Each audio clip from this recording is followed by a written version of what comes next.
राजनीतिक पार्टी अगर देश के अंदर बात किया जाए तो 3 ऐसी पार्टियां हैं जो आज के डेट में बहुत ज़्यादा चर्चा पे रहती हैं। हम उन्हीं पार्टियों के बारे में बात करेंगे। इस समय माहौल भी कुछ देश के अंदर राजनीतिक पार्टियों से जुड़ा हुआ ज़्यादा देखा जाता है।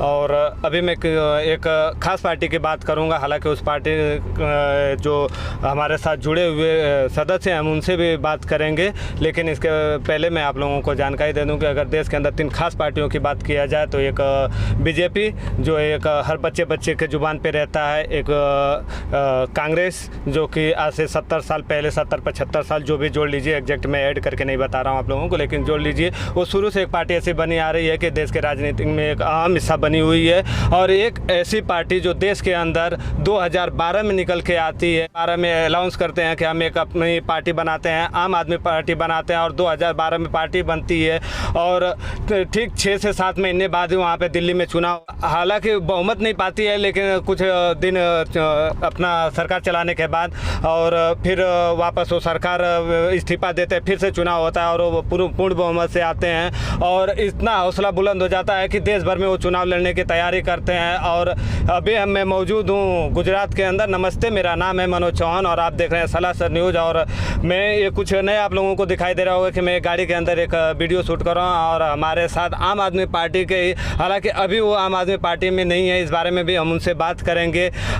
शशांक जी हैं हमारे साथ में। आप अपना परिचय खुद दीजिए शशांक जी। पेशे से वकील हूँ और आम आदमी पार्टी का पहले से कार्यकर्ता और बाद में कुछ व्यक्तिगत कारणों से इस्तीफ़ा देने के कारण ये पार्टी से अभी हमने थोड़ा साइड कर लिया है, बस। ठीक है, ये शशांक जी थे, इन्होंने अपने बारे में परिचय दिया। हालांकि मैं आप लोगों को जानकारी दे दूं, हालांकि आप अगर न्यूज़ से अपडेटेड रहते होंगे तो आप लोगों को ज़रूर पता होगा कि इस समय आम आदमी पार्टी और बीजेपी कुछ ज़्यादा ही चर्चा में है और एक दूसरे पे आरोप लगा रहे हैं। और इस समय आम आदमी पार्टी के जो संयोजक है अरविंद केजरीवाल, उनके ऊपर ईडी का सम्मन आया था। 2 तारीख को उनको पेशी होना था और वो पेशी हुआ भी और इससे पहले उन्होंने शक्ति प्रदर्शन किया। और इसी दौरान गुजरात के अंदर एक बड़ी खबर निकल के आती है कि जो 2 लोग मुख्य तौर पे यहाँ के लीगल एडवाइज़र उपाध्यक्ष के पद पे थे और आपके साथ में एक और भाई थे, क्या नाम है? रोहन हलपति प्रेसिडेंट थे हमारे, प्रमुख थे आम आदमी पार्टी के लीगल सेल के, और मैं उप प्रमुख आम आदमी पार्टी लीगल सेल का था वलसाड जिला के, हम 2। पिछले चुनाव में देखा गया कि गुजरात के अंदर आम आदमी पार्टी चुनाव लड़ी, लोकसभा चुनाव लड़ती है और यहाँ से हालांकि वो उम्मीद लगा रहे थे कि हम यहाँ पे सरकार बना लेंगे, लेकिन सरकार नहीं बना पाए। फिर भी 2 सीट निकाल के लेके आते हैं गुजरात के अंदर और अपना वर्चस्व दिखाते हैं। गुजरात के अंदर ये चुनाव लड़ने के बाद उनको राष्ट्रीय जो एक पार्टी होती है उस तौर पर उनको एक पहचान बनती है गुजरात के अंदर चुनाव लड़ने के बाद। फिर ऐसा क्या हो गया कि आम आदमी पार्टी से आप लोग इस्तीफा दे रहे हैं, ऐसा क्या? देखिए, कारण तो बहुत सी चीज़ों के होते हैं, बहुत सी चीज़ों के नहीं होते हैं। चीज़ें क्या है कि व्यक्तिगत रूप से हमने इस्तीफ़ा दिया है और ये हमारा पर्सनल निर्णय है।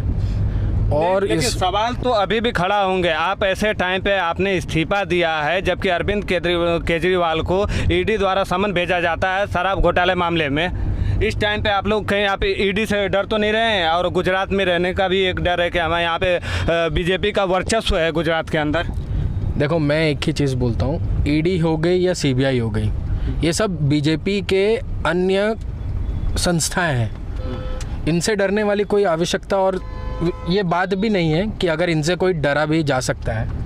पहली चीज़ तो ये कि ईडी का काम क्या है, ईडी का काम क्या है या सीबीआई का काम क्या है? लोगों को समन भेजना, और ज़्यादातर विपक्षी पार्टी के लोगों को ही समन से भेजते हैं। अगर मैं आपसे ओपनली मैं बात करूं, क्या बीजेपी में कोई भी करप्शन नहीं करता क्या? तो आरोप लगाइए ना, आपको तो पूरा छूट है ना, और आप लीगल सेल से हैं तो आपको तो इस चीज़ का अच्छे से जानकारी होगा ना कि आप आरोप अगर आप किसी पे लगाते हैं तो आप ईडी को कि भाई आप ये बंदा इस तरह का है, तो या तो फिर विपक्षी पार्टी काम नहीं कर रही है। देखिए, आरोप तो सिर्फ अब हर कोई के जैसा अगर हर कोई बनना चाहे तो फिर कैसे चीज़ चलेगी? आरोप कौन लगा रहा है? बीजेपी लगा रही है। ईडी क्या कर रही है? बीजेपी बोलती है जाओ, ईडी वालों को बोलती है जाओ, तुम मेरे आदमी हो, मैं तुमको पगार देती हूँ, मैं तुमको सैलरी देती हूँ, तुम जाओ, जाके तुम उनको पकड़ो। जाके तुम उनको हैरान परेशान करो। आप ये कह रहे हैं कि ईडी बीजेपी के हाथ में, बीजेपी पगार देती है या सरकार पगार देती है? बीजेपी पगार देती है, इसी के लिए वो इतने उनके खास घूम रहे हैं। बाकी तो मैं एक ही चीज़ बता रहा हूँ, लोगों का ये मानना है कि सरकारी इंसान को सरकार पगार देती है, पर आज का ज़माना ऐसा हो गया कि ईडी को, सीबीआई को एक्स्ट्रा इंसेंटिव्स मिलता है। तुम अरविंद केजरीवाल के बारे में 4 चीज़ बोल दो, हम तुमको ये कर देंगे, तुम ये कर दो, हम तुमको ये दे देंगे, वो दे देंगे, ये कर देंगे। कितने, अब खुद ही मैं एक चीज़ बता रहा हूँ, मैं कल ही न्यूज़ पे पढ़ा कि एक ईडी का कर्मचारी खुद 15 लाख की रिश्वत मांगते पकड़ाया गया। तो आप कैसे ये कह सकते हैं कि हम उनसे डर गए? ठीक है, वो ईडी के अधिकारी थे, हमने भी वो न्यूज़ देखा था। वो 15 लाख रुपए कैश लेते हुए पकड़े गए थे। वो उनका इंटरनल मामला है। अभी हम जिस मुद्दे पे बात करेंगे वो बीजेपी और जो आम आदमी पार्टी एक दूसरे के ऊपर प्रत्यारोप लगा रहे हैं, हम उस विषय पे बात करेंगे। ऐसा क्या खास रहा कि आप आम आदमी पार्टी से अभी इस्तीफा दे रहे हैं? ऐसे माहौल में क्या कुछ खास कारण रहा है, बता सकते हैं? अगर हमारे व्यूअर जानना चाहेंगे, देश की जनता आपको देखेगी, और ख़ास करके जब गुजरात के अंदर से बीजेपी आम आदमी पार्टी यहाँ से नेशनल पार्टी बन के उभरी है, जब उनको पहचान मिली है नेशनल पार्टी से, और गुजरात के ही लोग जो गुजरात में काम कर रहे हैं आम आदमी पार्टी के लिए, तो वो इस्तीफा देंगे तो इसका दुष्प्रभाव तो पड़ेगा ही पार्टी पे। देखिए, इस्तीफा देना एक व्यक्तिगत रूप से दिया गया हुआ चीज़ है। अभी मुझे अगर उसमें नहीं रहना है तो मैंने बता दिया कि मुझे नहीं रहना है। शायद मेरा काम हो, शायद मेरे कुछ पर्सनल काम हो जो मेरे अभी अटक रहे हो, ये भी चीज़ें हो सकती है। अब मैं हर चीज़ें पब्लिक पोर्टल पे नहीं बता सकता, ना चीज़ कर सकता। हाँ, पर एक चीज़ मैं ज़रूर कह सकता हूँ कि जो अरविंद केजरीवाल जी के विचारधारा है, अच्छे स्कूल, सरकारी स्कूल, आज मैं आपको इधर से लेकर चलता हूँ उमरगांव में सरकारी स्कूल में आपको दिखा देता हूँ। देख लीजिए आप, ना टॉयलेट की उधर सुविधा अच्छे से। आप कपराड़ा चले जाइए, है तो गुजरात का हिस्सा ना, है तो गुजरात का हिस्सा, है तो बीजेपी का हिस्सा, फिर भी बीजेपी आज तक अच्छे स्कूल नहीं दे पा रही है, अच्छे अस्पताल दे ही नहीं पा रही है। हमारे तो विचारधारा ही कितने अच्छे हैं। आज एक पिता, आज के ज़माने में एक पिता के ऊपर सबसे ज़्यादा जवाबदारी में क्या होता है कि मेरा बच्चा अच्छा पढ़े, मेरे घर में किसी को तकलीफ़ ना हो। ये सब चीज़ें हम अच्छी तरीके से अरविंद केजरीवाल जी की पार्टी ने अच्छी तरीके से मुहैया कराया। तो ऐसा तो कोई भी चीज़ नहीं है कि हमारी पार्टी कोई ख़राब की हो या गलत की हो। बस मैं एक चीज़ जानता हूँ कि बीजेपी जो करती है, अभी भी एक चीज़ तो आपकी बातों से साफ झलक रहा है कि आप सिर्फ पार्टी से इस्तीफा दिए हैं, दिल से नहीं। आप अब कहीं ना कहीं अभी भी आम आदमी पार्टी से जुड़े हुए हैं। ना ना ना ना, देखिए पार्टी को जब मैंने तो आगे का क्या तैयारी है आपका? तो किस पार्टी में जा रहे हैं? बीजेपी आपको अच्छी नहीं लगती, आपने आम आदमी पार्टी से इस्तीफा दे दिया। कांग्रेस? देखिए, कोई भी पार्टी में अभी जाने का निर्णय तो बनाया ही नहीं है। हाँ, हालांकि मैं कुछ चीज़ें आपको स्पष्ट रूप से कहना चाहता हूँ। जब मैंने इस्तीफ़ा दिया तो हमारे जो प्रदेश के महामंत्री हैं वो, उनके साथ हमारा अभी भी कांटेक्ट चल ही रहा है। ठीक है, बातचीत चल रही है, वो भी पूछ रहे हैं कि क्यों ऐसा कर रहे हो। तो चीज़ें तो क्या है कि अभी एक निर्णय बनाया है कि भाई अभी हम छोड़ना है, ठीक है, और मैंने भी छोड़ा, और साथ में हमारे जो लीगल सेल के प्रमुख हैं वलसाड़ जिला के, उन्होंने भी छोड़ा है। पर हम पार्टी के विचारधाराओं को गलत कर दें तो वो चीज़ नहीं हो सकती। आज मैं आपको एक ही चीज़ बता रहा हूँ, कितने लोग जुड़े थे। आम आदमी पार्टी का अस्तित्व क्या था पहले? कुछ नहीं था। आज जब हम वोटिंग में उतरे हैं, आपको यकीन नहीं होगा कि हमने 40 लाख से ज़्यादा वोट गुजरात में लेकर गए। हमारे उस हिसाब से अगर हम टोटल वोट का काउंटिंग करें तो हमारे 21 से 22 सांसद बन रहे थे, हालांकि बने 5। पर वो 5 में आज मैं आपको एक चीज़ बता दूं, एक है हमारे डेडियापाड़ा के सांसद, नाम है उनका चेतर वसावा। हाल फिलहाल में कल और परसों में ही उन पर FIR दर्ज भी हुआ। ये सब बीजेपी का षड्यंत्र है। आज पुलिस से लेकर हर सिस्टम में कहीं ना कहीं प्रॉब्लम है, और हमारी लड़ाई, और व्यक्तिगत रूप से मेरी लड़ाई सिस्टम के साथ ही है। शुरुआत से ले लो, चाहे पहले दिन से ले लो, तो मैंने सिस्टम से ही लड़ा है, चाहे कुछ भी हो जाए। और वो सिस्टम में लड़ने के लिए मैं सिस्टम का पार्ट होना ज़रूरी भी नहीं है। अब मैं बीजेपी में चले जाऊं ये भी ज़रूरी नहीं है, कांग्रेस में चले जाऊं ये भी मेरे को ज़रूरी नहीं है।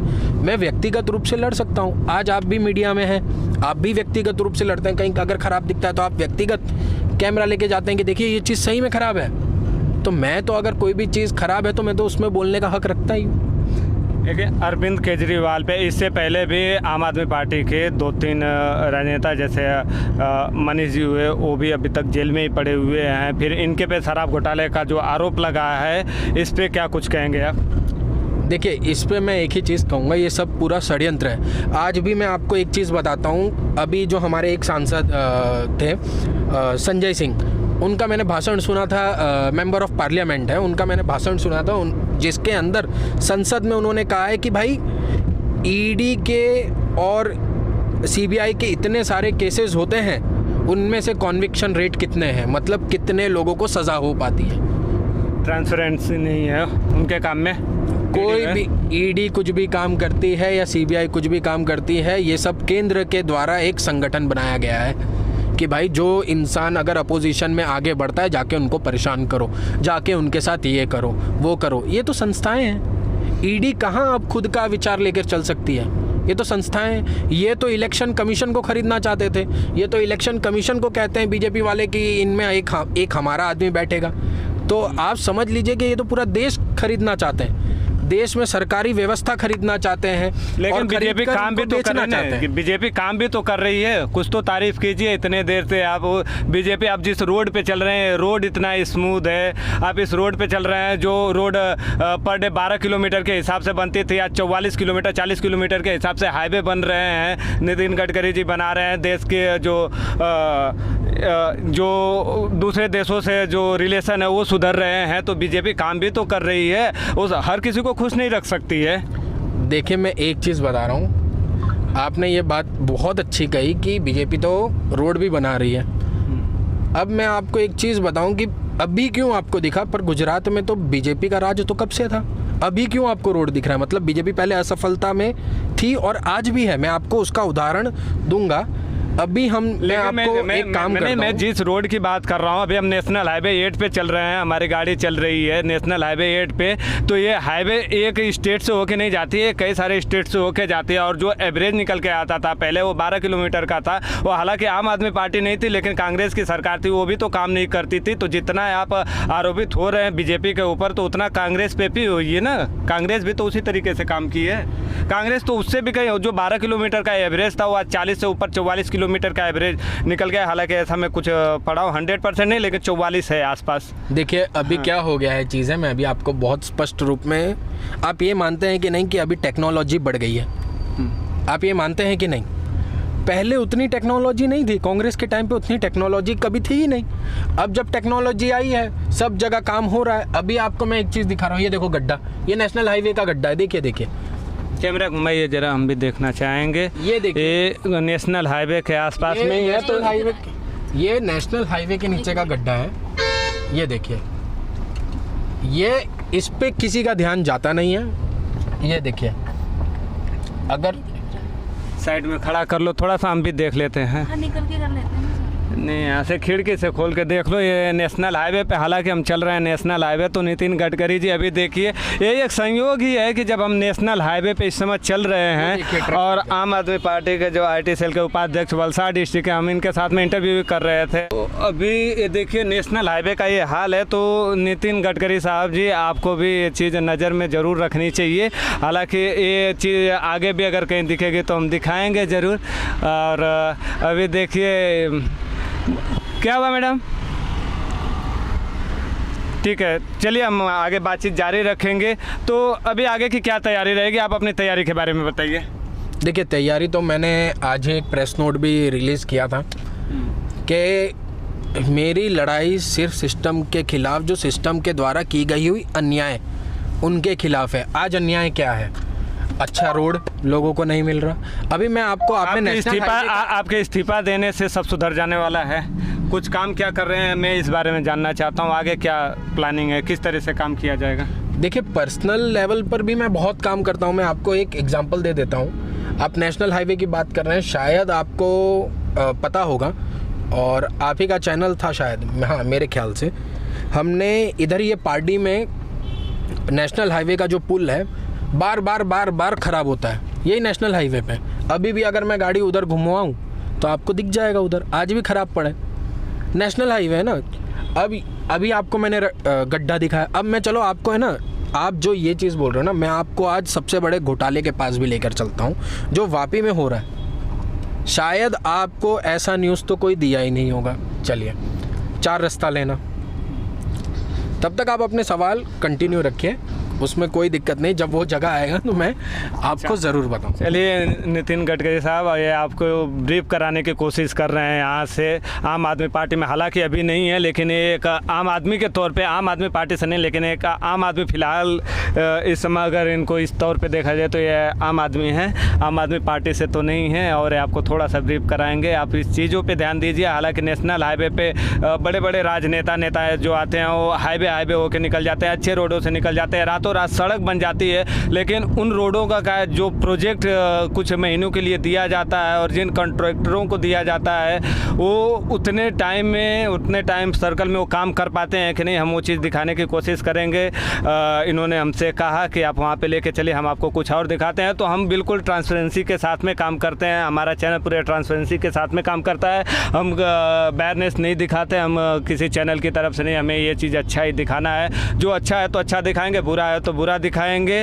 और देखिए क्या है ना, चीज़ें कि बहुत सी चीज़ें ऐसी होती है कि शायद उस टाइम पे वो इंसान सही नहीं हो, बाद में उसकी चीज़ें सही हो।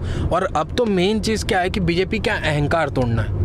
बीजेपी अपने आप को ये समझ के बैठी है। देखिए मैं अभी है ना कोई पार्टी से जुड़ा नहीं हूँ, पर मैं स्पष्ट चीज़ से, बीजेपी आज ये सोचती है कि हर इंसान हमारे जागीर है, उनको हम जैसे चाहें उल्लू बना सकते हैं, दबा सकते हैं, घुमा सकते हैं। क्यों आज भी बीजेपी का एक आदमी ये बात नहीं करता कि महंगाई कितनी बढ़ रही है? आप बीजेपी के चाहे किसी को ही पूछ लीजिए, आप जाके किसी को पूछ लीजिए कि भाई महंगाई, कमाई भी तो बढ़ रही है, लोगों की कोई कमाई नहीं बढ़ रही। मैं अभी आपको इधर से ही दिखाना, अगर दिखाने लग जाऊं, मैं आज भी आपको एक एक गरीब के घर पे लेकर जाके दिखाऊंगा जो वो सब्सिडी की बात करते हैं। आज मैं, चलो आप हमको आरोप, एक टाइम पे मैं आम आदमी पार्टी में था, तब मैंने भी एक आरोप सुने थे, 1100 रुपये का गैस सिलेंडर 900 रुपये कर दिए, 500 रुपये में। तो वो खुद अपना बीजेपी का मैनिफेस्टो है छत्तीसगढ़ का कि वो 500 रुपये में दे रहे हैं। 5 साल का जो महंगाई था वो तो बढ़ेगा ना। अरे आप फ्री का मैनिफेस्टो जिसकी बात आप कर रहे हैं वो 5 साल पहले का है। जब हम करते थे तो हमको बोला जाता है फ्री की रेवड़ी। अब बीजेपी का मैनिफेस्टो ले लो छत्तीसगढ़ का, वो तो 500 रुपये में खुद जाके उधर गैस सिलेंडर दे रहे, तो बढ़ाया क्यों? इसी को तो चीज़ें, आप यही सब तो चीज़ें हैं कि पहले प्राइस बढ़ा दो। सरकार क्या कर रही है, बीजेपी वाले, प्राइस बढ़ा दो, लोगों से पैसा ऐंठ लो, लोगों से पैसा भ्रष्टाचार करके ले लो, फिर बाद में उन्हीं पैसे का 50% अपने पास रखो और 50% बांट दो वापस सब्सिडी देके। यही तो हो रहा है। आज गैस सिलेंडर वापस सब्सिडी देने के लिए बात कर रहे हैं। आज गैस सिलेंडर का दाम ही क्यों बढ़ा है जब सब्सिडी देने को तुमको नतीजा आ रहा है? क्यों बढ़ाया जा रहा है? ठीक है, एक इस पर मुझे एक कहानी याद आ गई, हालांकि कहानी सुनाऊंगा तो थोड़ा सा लंबा हो जाएगा। अभी हम घूमते घूमते ये इंटरव्यू हो रहा था, एक पेट्रोल पंप के पास में पहुंच गए हैं और तब तक वो पेट्रोल डलाएंगे। अब मैं आपको एक कहानी सुना देता हूं कि किसी राज्य में एक राजा रहता था और वहाँ पे उस राज्य का ही वर्चस्व था। तो हालांकि मेरा कुछ लेना देना नहीं है, लोग बोलेंगे कि ये बायरनेस कर रहा है, लेकिन एक कहानी है, थोड़ा सा जनता समझ जाएगी इस बारे में। कि राजा था और वहाँ पे राजा के कंट्रोल में सब कुछ था, लेकिन वहाँ पे एक दुकान वाला था जो कि बहुत बड़ा दुकानदार था और वो वहाँ पे पाव रोटी 5 रुपये का बेचा करता था।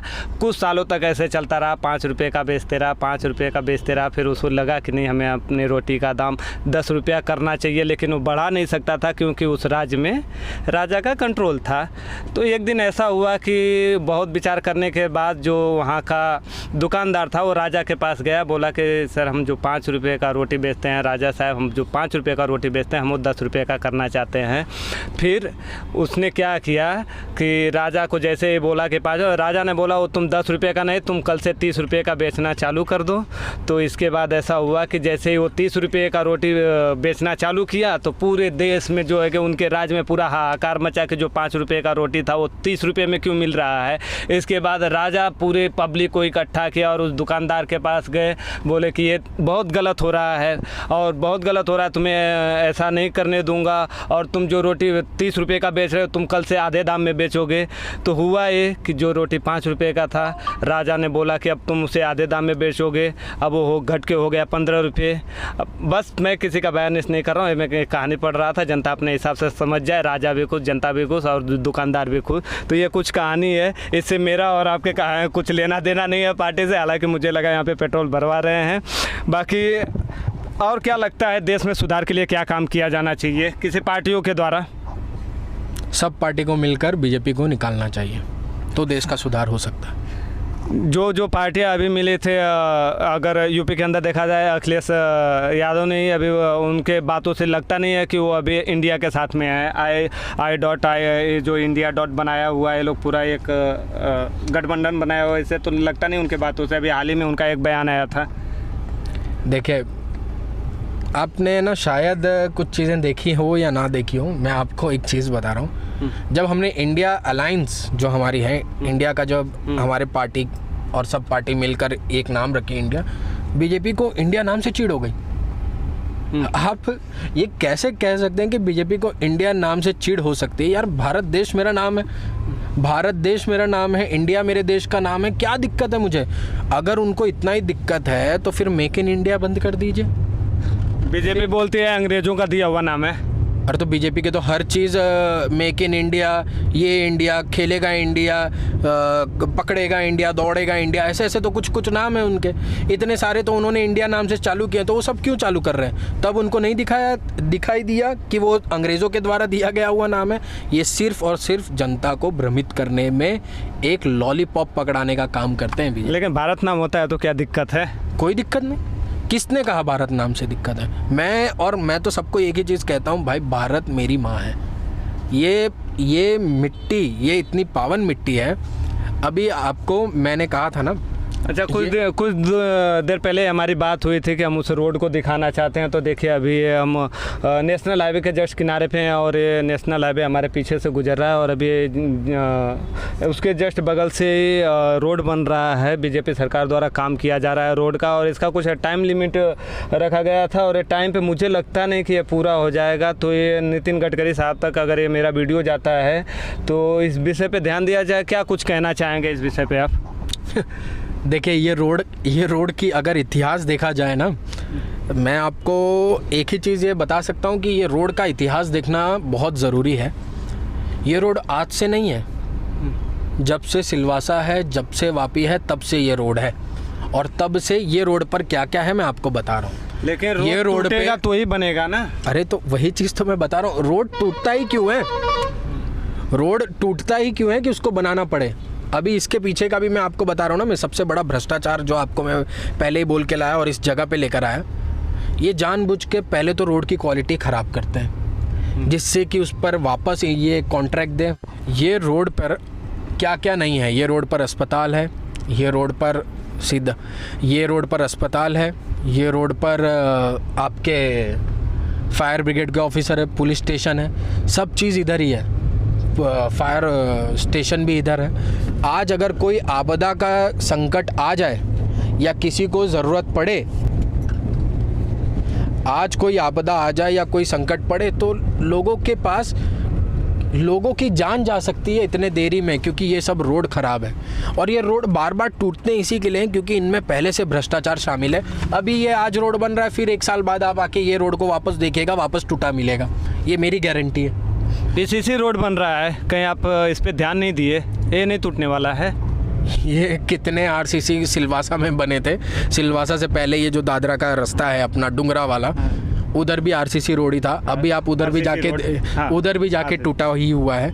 ये लोग की क्वालिटी आप देखो, मिट्टी डाला, 1 इंच का सीमेंट बस ऊपर से कर दिया बस।